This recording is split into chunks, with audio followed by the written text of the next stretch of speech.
ஒரு டாக்டர் ரொம்ப அவசரமாக ஓடி வந்து ஒரு ஆப்ரேஷன் தேட்டருக்குள்ளே நுழைஞ்சிடுறாரு.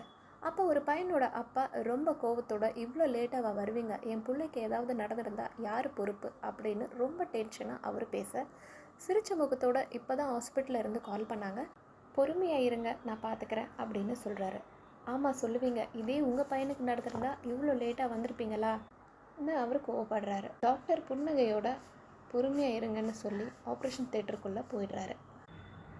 சில மணி நேரம் கழித்து வெளியே வந்த உங்கள் பையன் நல்லா இருக்காரு, மற்ற விஷயங்களை நர்ஸ் கிட்ட பேசிக்கோங்கன்னு சொல்லிட்டு அவசர அவசரமாக அங்கே இருந்து புறப்பட்டு போயிடுறாரு. அப்போ நர்ஸ் கிட்ட தன்னோட பையனை பற்றி விசாரித்த அந்த அப்பா, டாக்டர் ஏன் இவ்வளோ அவசரமாக கிளம்பி போகிறாருன்னு கேட்க, அந்த டாக்டரோட பையன் நேற்று விபத்தில் இறந்துட்டாரு, அந்த இறுதி சடங்கு இன்னைக்கு நடந்துக்கிட்டு இருக்கு, உங்கள் பையனை பற்றி நாங்கள் கால் பண்ண உடனே டாக்டர் வந்து ஆப்ரேஷன் பண்ணிவிட்டு மறுபடியும் போயிட்டாரு.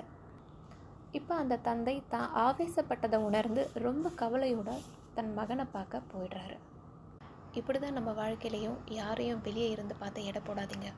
ஒவ்வொருத்தரோட மனதிலும் ஒரு விதமான பொறுப்பும் கவலைகளும் இருக்குது. அதனால் வார்த்தைகளை என்றைக்கும் கவனமாக கையாளுங்க.